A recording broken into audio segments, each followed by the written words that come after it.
Unsolved disappearance cases are already an especially chilling area of true crime stories. When a person vanishes under mysterious circumstances, friends and family are left simply to wonder about the many possible explanations, hoping for their safe return, but often fearing the worst. In some cases, these disappearances are made all the more disturbing when the last known contact from a loved one is a frantic call for help. Today, we're going to take a look at a few examples of such cases, focusing on unsolved disappearances involving the presence of disturbing final phone calls. Before we get to our list, don't forget to subscribe to Crime Zone for more true crime content like this, making sure to hit the notification bell to stay up to date with our latest videos. With that out of the way, here are 5 unsolved disappearances with disturbing final phone calls.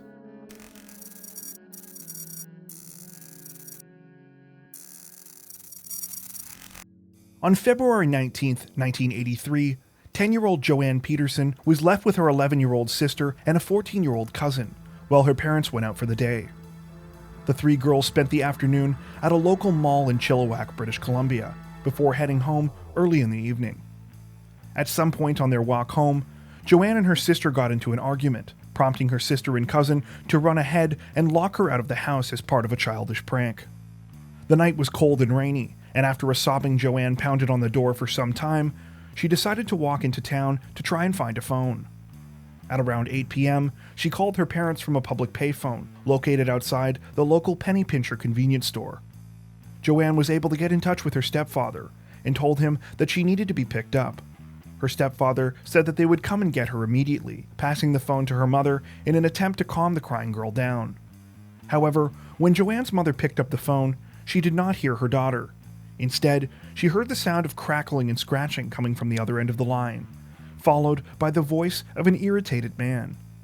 The man told Joanne's mother that she had 30 minutes to come and get her daughter, or he was calling the police. The parents immediately rushed to the area, arriving within 15 to 20 minutes of receiving the distressing phone call. However, Joanne was nowhere to be found.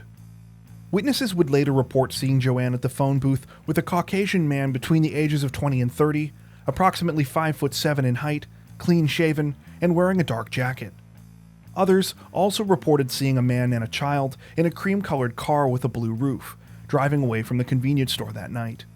Though an aggressive search began for Joanne almost immediately, it ultimately came up short.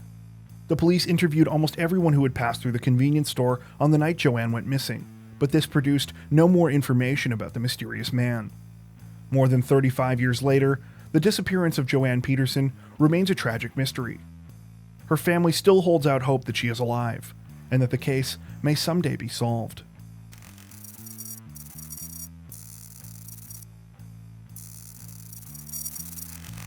In April of 2009, 21-year-old Alyssa McLemore was living with her mother Gracie and her grandmother Barbara in Kent, Washington. However, she spent most of her nights at her boyfriend's house, caring for their 3-year-old daughter. Gracie suffered from a serious autoimmune condition called scleroderma, and on the evening of April 9th, Barbara called Alyssa to let her know that her mother's condition was worsening. Alyssa told her grandmother that she would be home that night, and when she failed to show up, her family began to worry. A witness came forward and told authorities that they had seen Alyssa that day, in a part of Kent frequented by prostitutes. Alyssa had a history of prostitution arrests, and it was assumed that this is what she was doing in the area. A second witness reported seeing Alyssa with an unidentified Caucasian male in his 50s or 60s. The man was driving a green pickup truck, though the witness never actually saw Alyssa go anywhere with the man. But the most disturbing detail in the case emerged when investigators looked into Alyssa's cell phone records. They discovered that her phone had dialed 911 just after 9 p.m. the day after she was last seen. The operator heard a woman asking for help, but was not able to place the exact location of the call because the phone did not have a GPS sensor, and the line went dead shortly after. Though it was assumed the call was made by Alyssa, this was never confirmed, and the phone went out of service a few days later. Sadly, Alyssa's mother died just 3 days after her disappearance, without ever finding out what happened to her daughter.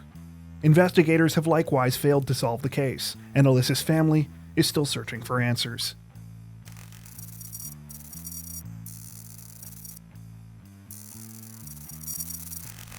Nine-year-old Anthonette Cayedito lived with her mother Penny and her 2 younger sisters in Gallup, New Mexico.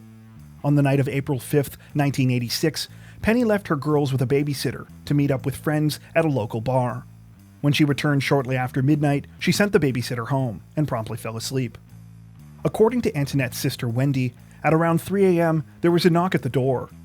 Because their mother was sleeping, Anthonette went to investigate. When she asked who was there, the person identified himself as their Uncle Joe. However, after opening the door, Anthonette was immediately grabbed by two unknown men, who threw her in a brown van and quickly took off. Despite allegedly witnessing her sister's terrifying abduction, Wendy would not share this version of events with investigators for several years. Instead, Penny realized her daughter was missing later that morning, when she went to get the girls ready for Bible school. When she could not find Anthonette, she called the police. Though a search of the local area was conducted, no trace of the missing girl could be found. Police investigated Anthonette's Uncle Joe, who was married to Penny's sister at the time, but quickly ruled him out as a suspect. They believe that those responsible for the kidnapping may have known the family, though. Perhaps the most chilling detail would come 1 year later, when the Gallup Police Department received a frantic phone call from a young girl claiming to be Anthonette Cayedito. The girl claimed that she was being held in Albuquerque, New Mexico. But before she could reveal further details, an angry male voice could be heard shouting, "Who said you could use the phone?" This was followed by the sounds of the girl screaming and a short struggle before the call was cut off. When a recording of the call was played for Penny, she was sure that it was her daughter's voice. Approximately 4 years later, a woman came forward as a witness after seeing a digitally aged photo of Anthonette. The woman believed that she had served a teenage girl matching her description while working as a waitress in Carson City, Nevada. The girl was accompanied by a man and a woman, both of whom had unkempt appearances. According to the waitress, the girl intentionally dropped her utensils several times, and on each occasion would grab her hand firmly when she attempted to give them back to her. The waitress noticed a napkin under the girl's plate with a message on it. It said, "Please help me. Call the police." Though these two attempts at contact brought some hope to the family, neither lead ultimately resulted in the return of Anthonette. Strangely, police also believe that Penny may have known more about her daughter's disappearance than she initially let on, pointing to a failed polygraph test during her questioning. However, Penny died in 1999, taking whatever secret she might have had about her daughter's disappearance with her. The case remains unsolved.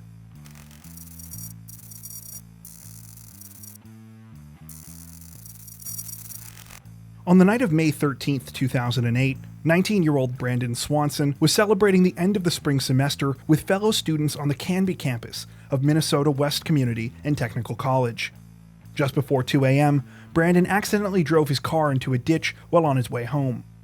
Though he was not injured, he knew he needed help, and he called his parents on his cell phone to come pick him up. As he wasn't sure of his exact location, he stayed on the phone while his parents attempted to find him, occasionally losing the connection, but immediately calling back. Brandon stayed with his car for the bulk of the conversation, flashing the headlights on and off in an attempt to signal his parents as they drove around searching for him. After a number of failed attempts, Brandon told his father Brian he was going to walk towards some lights he could see in the distance. He said he believed he might be in Lind, a small town of less than 500 people, roughly 7 miles from their home in Marshall. Brandon told his father to drive to the parking lot of a local bar and wait for him there. The conversation continued normally until just after 2:30, when 47 minutes into the call, Brandon abruptly yelled, "Oh shit," and the line went dead. Though his parents continued their frantic search, they could not find their son, and were no longer able to reach him on his cell phone. An official search for Brandon began early that morning, but found no trace of the missing boy. According to Brandon's mother, the search for her son was not taken seriously by the Lynn police, who told her that it was not uncommon for people Brandon's age to stay out all night on the last day of classes, and that he, quote, had a right to be missing. An investigation of Brandon's phone records revealed that he had been nowhere close to where he thought he was. Cell tower data showed that he had actually been calling from the vicinity of Taunton, 25 miles away from the town of Lind. Using this information, police were able to find Brandon's Chevy Lumina in a ditch on a gravel road just north of State Highway 68. Nothing appeared out of place in the vehicle, but there was also no clear evidence of which way Brandon had started walking before he had disappeared. A ground search involving the use of bloodhounds led police on a 3-mile trail to an abandoned farm, followed by a point along the Yellow Medicine River where the trail appeared to meet the stream. Though this led some investigators to believe Brandon may have drowned, the same search dog that led them there also continued along the riverbank, taking them to another gravel road before the trail finally ended. A search of the water likewise revealed no signs of Brandon, and after 30 days, the hunt was called off. Brandon's family believes that he was the victim of foul play, pointing to his disturbing final words and the fact that no body was ever recovered. They also claim that he did not seem disoriented or confused on the phone, believing it is unlikely he was involved in an accident.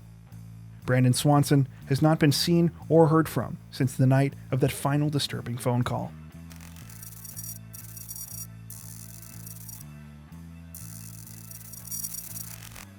On the night of April 4th, 1991, Angela Hammond dropped off her fiancé Rob Schaefer after the two attended a barbecue.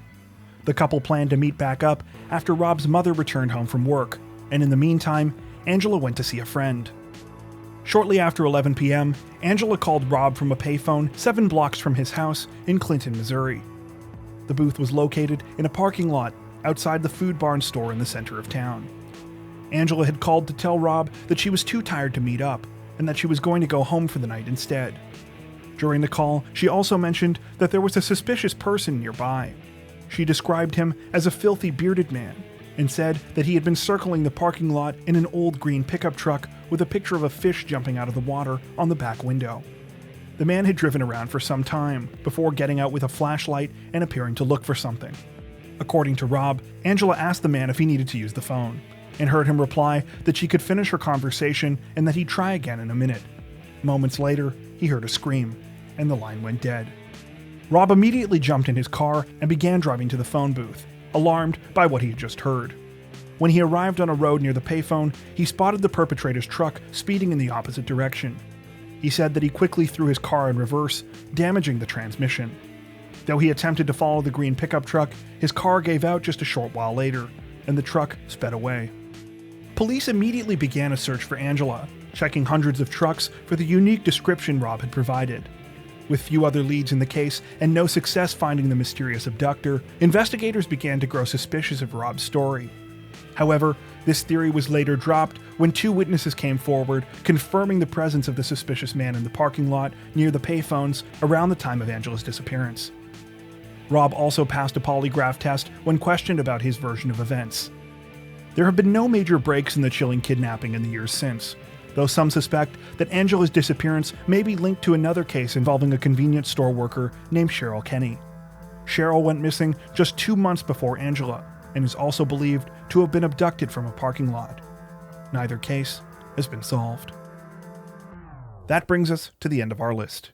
Are there any other cases like this that you think we should know about? Tell us in the comment section below. As always, if you enjoyed our video, don't forget to like and subscribe to Crime Zone for more true crime content like this, making sure to hit the notification bell to stay up to date with our latest videos. Thank you for watching.